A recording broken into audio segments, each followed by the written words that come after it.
Good morning, Radhe Radhe सभी को। तो अपन पढ़ रहे थे मानव जनन तंत्र, उसके अंदर पुरुष जनन तंत्र, मादा जनन तंत्र पढ़ लिया था। उसके बाद अपन पढ़ रहे थे गैमेटोजेनेसिस, युग्मक निर्माण की प्रक्रिया। युग्मक निर्माण के अंदर शुक्राणु कैसे बनते थे वो पढ़ लिए थे। अब पढ़ने हैं अपने को अंडाणु निर्माण की प्रक्रिया। सर्वप्रथम देखो कि अंड जनन मादा के भ्रूणीय अवस्था के अंदर ही प्रारंभ हो जाता है। मैंने पहले ही आपको बता रखा है कि अंडाणु निर्माण की प्रक्रिया है वो लगभग जब महिलाओं के गर्भाशय के अंदर लड़कियां बन रही होती हैं या मादा शिशु बन रही होती है, उस समय ही क्या हो जाते हैं, शुरू हो जाते हैं। लगभग ये प्रक्रिया मादा के भ्रूण के प्रथम माह से प्रारंभ हो जाती है और 5वें माह के अंत तक प्रत्येक अंडाशय के अंदर लगभग कितनी ऊगोनिया कोशिका बन जाती हैं, 70 मिलियन। कितनी कोशिका? 70 मिलियन। फिर क्या होता है, छठे महीने से ये ऊगोनिया कोशिका नष्ट होनी शुरू हो जाती हैं और मादा के प्रत्येक अंडाशय में लगभग 20 मिलियन ऊगोनिया कोशिका क्या होती है, उपस्थित होती है। किशोरावस्था तक प्रत्येक अंडाशय के अंदर 60,000 से 80,000 कोशिकाएं ही उपस्थित होती हैं। बनती कितनी है शुरुआत के अंदर? 70 मिलियन। नष्ट होते किशोरावस्था तक आते तक लगभग 60 से 80,000 कोशिकाएं। बाकी वाले डाटा याद रहे नहीं रहे ये याद कर लेना है क्योंकि ये एनसीईआरटी में है। बाकी वाला मैंने ऐसे आपको नॉलेज के लिए बताया। उसके बाद प्रत्येक 500 कोशिकाओं में से केवल और केवल एक ही क्या बनती है, द्वितीयक अंडक बनती है। बाकी वाली सारी की सारी नहीं बन पाती। केवल 500 में से एक ही क्या बनती है, द्वितीयक अंडक बनती है या द्वितीयक अंडाणु बनती है। अब मैंने बताया था कि महिलाओं के अंदर निषेचन होने के बाद ही क्या बनते हैं, अंडाणु बनते हैं। निषेचन से पहले अंडाणु का निर्माण नहीं होता है। अगर किसी महिला ने अगर अपने जीवन काल में पूरे जीवन भर किसी शिशु को जन्म नहीं दिया तो इसका मतलब क्या है, उसके अंदर अंडाणु का निर्माण नहीं होता। उनके अंदर क्या बनेगा, द्वितीयक अंडाणु बनेगा और द्वितीयक अंडाणु बनने के बाद वो आर्तव चक्र के दौरान नष्ट होकर बाहर आ जाएगा। अब क्या होता है कि किस प्रकार से अंडाणु जनन की प्रक्रिया होती है। तो महिलाओं के गर्भाशय के अंदर पाई जाती है प्राथमिक जर्म कोशिका। अब ये प्राथमिक जर्म कोशिका क्या करती है, समसूत्री विभाजन करेगी। कौन सा विभाजन? समसूत्री विभाजन। और एक कोशिका से बहुत सारी कोशिका बनेगी और इस प्रक्रिया को बोला जाता है गुणन। अब जो बने हैं कोशिका उनको बोला जाता है अंड जनन कोशिका, 2n यानी द्विगुणित होती। फिर ये इसमें से एक आध कोशिका क्या करती है, आकार में वृद्धि करती है, इसको बोला जाता है वृद्धि प्रावस्था और इसमें बनती है प्राथमिक अंडक, ये भी 2n होती। अब क्या होता है, ये जो प्राथमिक अंडक कोशिका है ये अर्धसूत्री फस्ट करेगी और अर्धसूत्री फस्ट के प्रोफेज फर्स्ट अवस्था के अंदर फंस जाएगी। फंसने के बाद ये यहाँ पर स्थिर हो जाएगी और ये जितना प्रोसेस हुआ है इससे जो ऊपर वाला प्रोसेस होता है वो कब होता है, जन्म से पूर्व होता है। तो इसका मतलब जब महिलाओं का जन्म होता है तो उस समय महिलाओं के अंदर क्या पाई जाती है, प्राथमिक जर्म कोशिका नहीं। क्या पाई जाती है, इनका अंदर जो प्राथमिक अंडक है वो प्रोफेज अवस्था के अंदर फंसा हुआ पाया जाता है। जैसे ही इसके अंदर किशोरावस्था आएगी तो क्या होगा कि ये जो अर्धसूत्री विभाजन फर्स्ट बीच में अटका हुआ था ये पूरा हो जाएगा और इससे दो कोशिका बनेगी। ये जो है असमान विभाजन, एक बड़ी कोशिका दूसरी छोटी कोशिका, और इसके अंदर जो पहला बनेगा ये कोशिका छोटी वाली, इसको बोला जाता है ध्रुवीय पिंड। इनका क्या होता है आज दिन तक कोई पता नहीं। दूसरा है द्वितीयक अंडक। अब ये द्वितीयक अंडक क्या करेगा, दूसरा समसूत्री अर्धसूत्री विभाजन करेगा और क्या होगा, मेटाफेज सेकंड अवस्था के अंदर फंस जाएगा और इसको बोला जाता है द्वितीयक अंडक। यही द्वितीयक अंडक अंडवाहिनी के अंदर आता है। इसका ही क्या होता है, अंडो उत्सर्जन होता है। अगर मान लीजिए इधर से क्या आया, शुक्राणु आया, तो शुक्राणु अगर इसके साथ निषेचित होगा तो ये फिर से अर्धसूत्री सेकंड को पूरा करेगा और पूरा करने के बाद एक दूसरा ध्रुवीय पिंड बनेगा और ये बनेगा अंडाणु।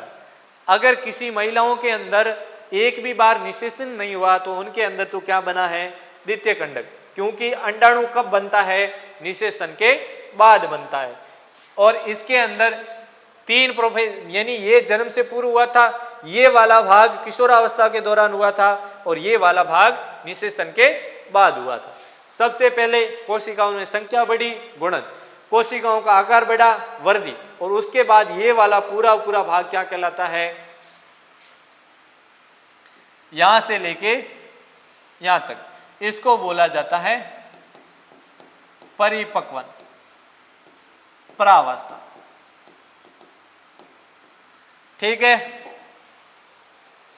अब जो द्वितीय कंडक बना था उसकी संरचना किस प्रकार से होती, तो इसके ऊपर बहुत सारी कोशिकाओं का जमाव होता है जिसको बोला जाता है कोरोना रेडिएटा, और इसके अंदर एक आवरण पाया जाता है जिसको बोला जाता है जोना पेलिसुडा, और यही जोना पेलिसुडा क्या करती हैं, एक शुक्राणु के प्रवेश के बाद दूसरे शुक्राणु को प्रवेश को रोकती है, और इसके अंदर जो अंदर वाली भित्ति पाई जाती है उसको बोला जाता है, अंदर वाली भित्ति को बोला जाता है अंडाणु भित्ति या अंडाणु झिल्ली,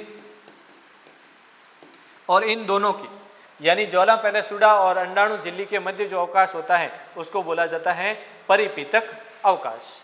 ये आपके एनसीईआरटी का ही चित्र। उसके बाद महिलाओं के अंदर हार्मोन किस प्रकार से स्त्रावित होते हैं या उसका किस प्रकार से बैलेंस होता है, तो सबसे पहले पाई जाती है मास्टर ग्लैंड यानी हाइपोथैलेमस। हाइपोथैलेमस से निकलेगा GnRS।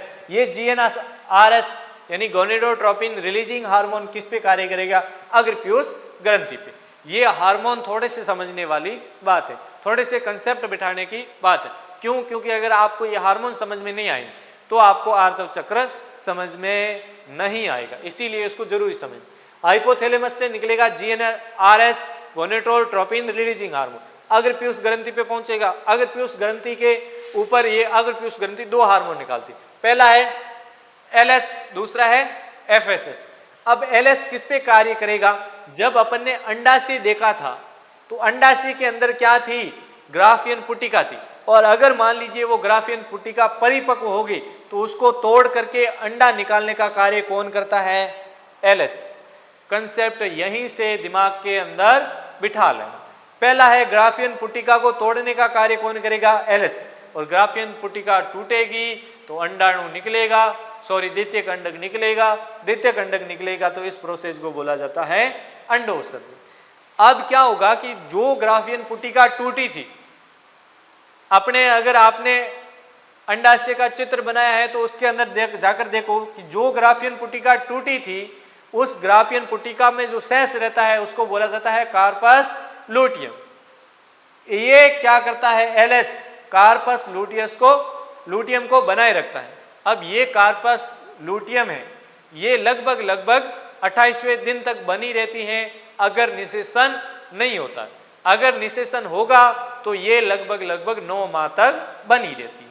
तो कार्पस लूटियम को 28 दिन तक बनाए रखने का कार्य भी कौन करता है, LH।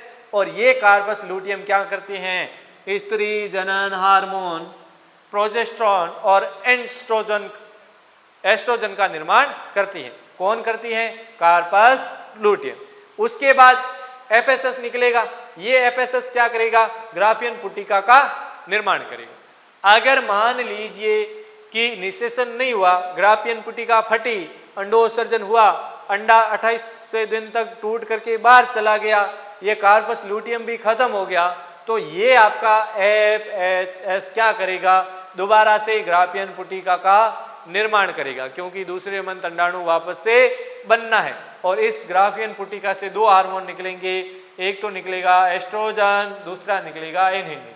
ये इनहिबिन क्या करेगा, वापस से इनको जाके बताएगा कि बस कर दो रे, कितना बनाओगे, हाइपोथैलेमस को बोलेगा GnRH निकालना थोड़ा कम करो, क्योंकि अगर अधिक मात्रा में निकलता है तो ये वापस उसको जाकर कम करने को कहता है।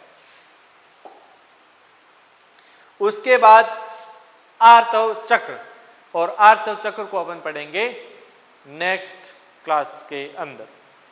अगर यहाँ तक आपको बातें समझ में आई तो इस वीडियो को अपने दोस्तों के साथ शेयर कीजिए और एक अच्छी सी बात कमेंट में जरूर लिख के जाइए। धन्यवाद।